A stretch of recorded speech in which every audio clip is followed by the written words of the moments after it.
Hi, hello, welcome back. I'm Heather. This is Pages with Postweight. If you're one of my students, I'm Ms. Postweight. And this is the start of our Reading Around the World vlog.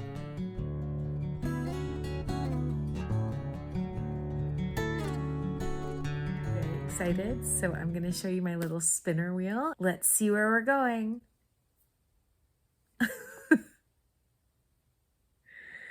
Yay, Madagascar. I am so excited. This is a fun one and totally unexpected. Not something that I would have planned on. Very nice to jump a little bit in the world map away from Indonesia.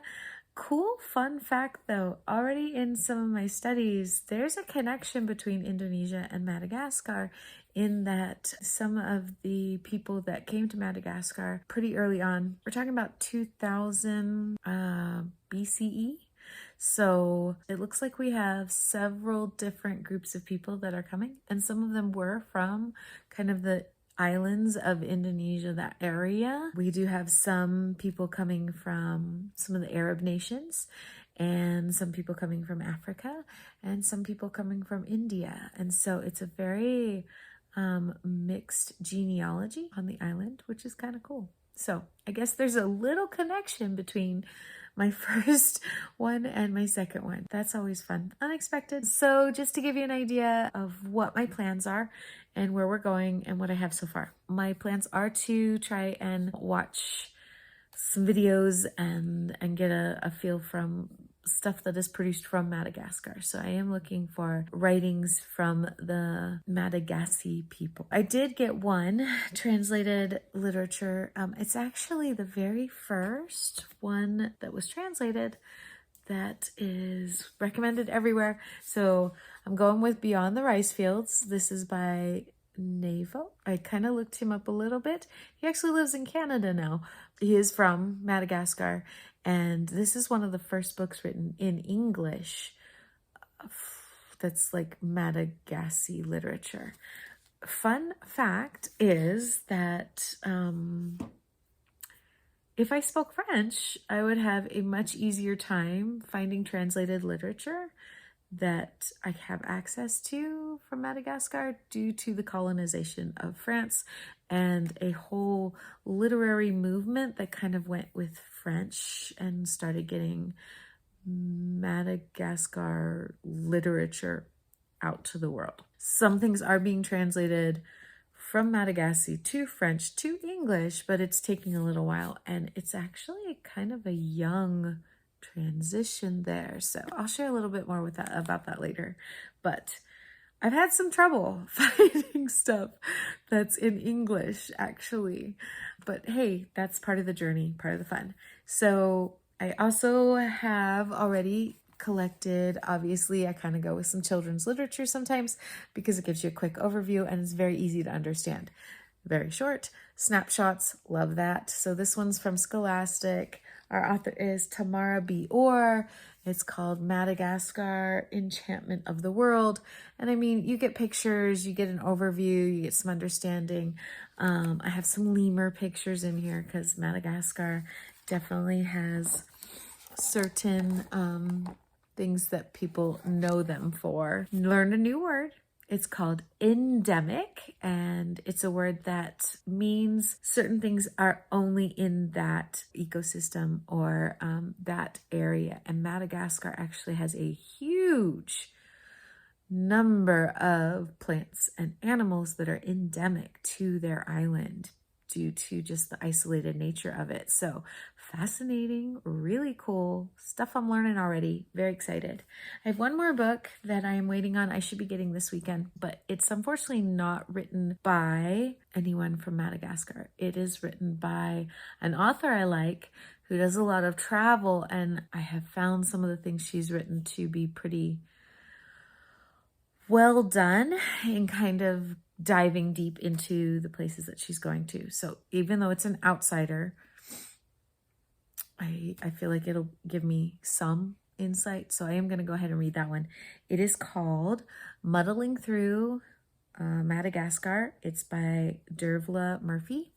She was Irish, and I have read some other things by her, so I am looking forward to that. Obviously, we're gonna jump into Beyond the Rice Fields.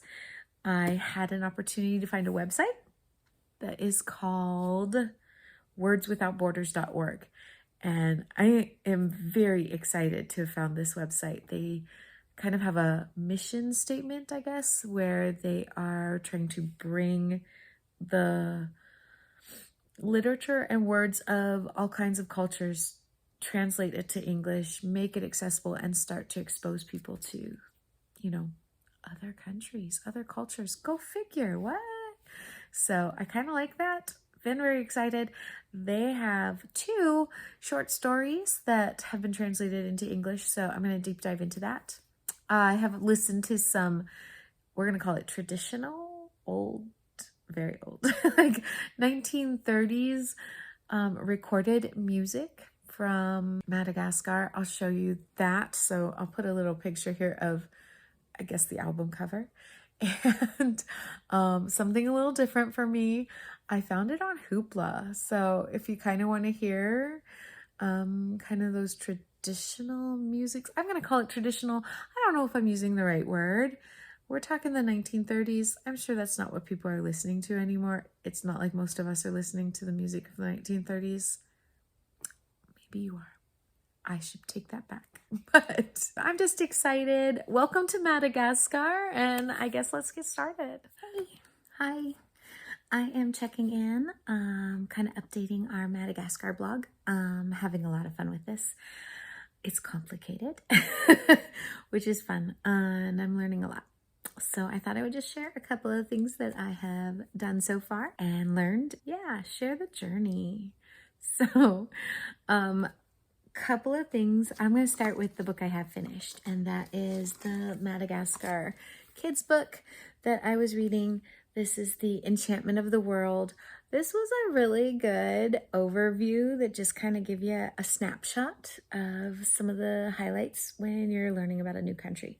Love that. It led me to a couple of things, which was, of course, a lot of fun. So I kind of got to understand some of the dynamics, the timelines, and the different pieces. Madagascar's population has been on that island for about 2,000 years. I'm gonna go with that. Came from all over. There's lots of different influences there, and I think I talked about that earlier. Established different groups based on the culture and the area and the common jobs that they had, the common experiences that they had. So when you look at the groups, they're not an ethnic group that is around, it's a cultural. So there are groups that are together because of they fish or they farm. It's a locality, so larger cities or agricultural zones banded together to kind of form these cultural groups. The cool thing, the whole entire island speaks Malagasy, as well as at this point French. No, I don't know if everyone speaks French, but due to the French influence around the late 1800s, France came in and kind of, I'm going to say, colonized, and Madagascar gained its independence from France in 1960. So relatively young in that sense, and they've gone through some developmental growing pains with that. Their government, their democracy very much mimics France. So I kind of got to see and read some of the pieces there, which is always kind of fascinating how governments work and what that looks like. This was really cool. One of the things that I really enjoyed from the book was wise Malagasy word. They're proverbs of Madagascar, wise sayings. And I just thought I was going to share a couple with you. So I like this one. Truth is like sugar cane. Even if you chew on it for a long time, it is still sweet. That one I want to sit with and kind of digest. All who live under the sky are woven together like one big mat. I like that one, and it relates to something like, I love it when things send you down rabbit holes. So the book mentioned the silk trade. So weaving skills and silk is a handed down skill set that Malagasy women share with their children, with their daughters. And it's beautiful and it's complicated and it's incredible. And I want to say around 2004, a Peace Corps worker recognized that these women have made this beautiful handcrafted tapestry that they just need access to world markets because it would be something that would definitely help them. And so she helped them get started in uniting, becoming a united force. All of this is documented in a documentary called The Silkies of Madagascar. And I'm going to link where I found that because I got to watch it. It's like a 23-minute documentary, but it was really cool because it centered on the women in Madagascar, a specific group in an area that are helping influence their city and their families and everything by having this access to the Santa Fe market here in the United States. A, I really want to go to Santa Fe now and check this out. And B, it was really cool. It was really neat to watch them begin to like make a living. One of the significant things that has stood out so far in learning about Madagascar is that it struggles economically. It was talking about most people on the island live off of about $2 a day. So opportunities like this where you can strengthen and empower people. Anyway, it was very cool. Highly recommend. Kind of a cool little window into Madagascar life. This was a really cool book. I enjoyed that. The book even gave me more movies and books to look at. There's a recipe in here that I totally think I can do because it was aimed at kids. So if I can't do it, that's pretty sad. So I'm going to try that, I think. It's just a chicken and rice recipe that I think I can do. So that was cool. The second thing that I have done is I've read a couple short stories. The website that I mentioned before, it is again, Words Without Borders. I'm going to link that down below. I'm going to link the article that centers on Madagascar. So the article that I'm going to link is called Knowing the Unknowable, Writing from Madagascar. And the woman that writes it actually does a lot of the translations into English that have kind of helped open up this gate. She's a heck of a lot smarter than me, so I'm not even gonna attempt to articulate as well as she does about the history of literature in Madagascar. Not always has everything been written down. There's a lot of oral tradition, and it gets complicated in letters and how access to the alphabet. So some of the early settlers that did influence writing, it was in Arabic. And then changing that, for some reason, we went to more of like Greek and Latin vocabulary. And so then the French come in, and so Malagasy is the language of everyone, but it wasn't always written down in a way. It's very complicated. Cool fun fact, Malagasy names are some of the longest ones that you will ever see. And a lot of the words in the language are really, really long with like a ton of vowels. It's like consonant, vowel, consonant, vowel, consonant, vowel. They're long. In fact, when I tell you some of the authors, I'm not even going to try and say the names. I'm going to write them on the screen for you because I will for sure mutilate them. But they're big, they're long. Another fun fact, I believe the leader, at least like the book I think is 2017, 2018, but they said the leader, I think it's Prime Minister of Madagascar, had the longest name of all the, I want to say United Nations representatives. So kind of fun when you look at it that way. This really great article. The translator's name is Alice Nim Charlotte. She is translating a lot of things from French into English that have been written from Madagascar, as well as some of the Malagasy writings. So yeah, I really appreciate the efforts that she's making to bring this literature out. In the article, it links several things. There's like a chapter from a book. There's like an excerpt from this piece, and there were 2 short stories. And so I'm going to talk about one of those short stories because it was kind of fun and different and kind of highlights another element of culture from Madagascar. And that is the idea fadi. So fadi is this idea of something being taboo and you don't want to break fadi. And so the story centers on this idea that if you break fadi or you commit fadi, I'm sure I'm saying that wrong, it's going to come back to you in some way. But it was a very heartwarming story. And so the author, insert author right here,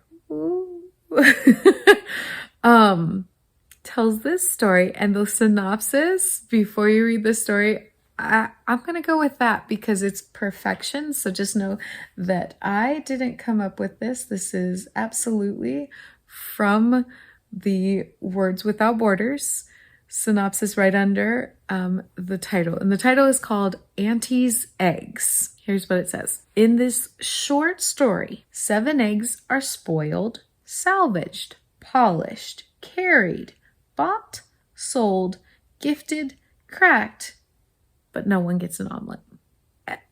That sums up the story so well. It's so well done.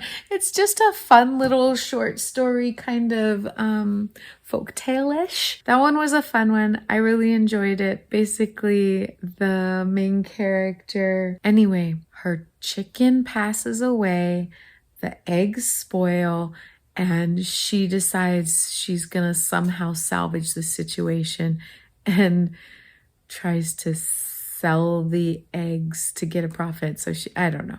It kind of goes through, that's obviously foddy. And in the end, the eggs end up right back with her. And yeah, it was cute. So good short story. I enjoyed that. The other story was good as well. I'm not going to go over it because I won't do it justice. I won't. So I have watched one more documentary. It was called Madagascar, kind of sponsored by Sir Richard Branson. This one was from June 2013 and kind of focuses in on more of the protection of the wildlife. Obviously, Madagascar has some of the most unique wildlife in the world, and the lemurs and even the botany, like the plants and things. There are plants that have been discovered there that have already been used to help with like cancer cures. So it's a wonderful resource. I think that the documentary handled well the idea that any kind of preservation and ownership of that responsibility really needs to center with the Malagasy people, and it cannot be outsiders with lots of money coming in and telling people what to do. And I feel like they handled that fairly well and worked with that. Even though Sir Richard Branson is kind of a rich white guy coming in, I still think they handled it well. It wasn't a bad documentary and kind of insightful. And you get to see some cute like animals. So if that's up your alley, I recommend. So that's where I am with this one. I just started, honestly, here in January. So I feel like I'm doing pretty good. I am going to read this lovely big book. I'm not very far in it. I'm only on like page 15. It's going to take me a little while. I am excited because this is the first book translated in English. The author's getting some recognition for that. I'm excited to see this one. and pursue it. So it may be a little while before I update. So I'm going to go ahead and get this one started. I'm really enjoying Madagascar and I'm really glad I did this. So let's keep going. Let's keep reading the world. See you on the flip side. Bye, guys.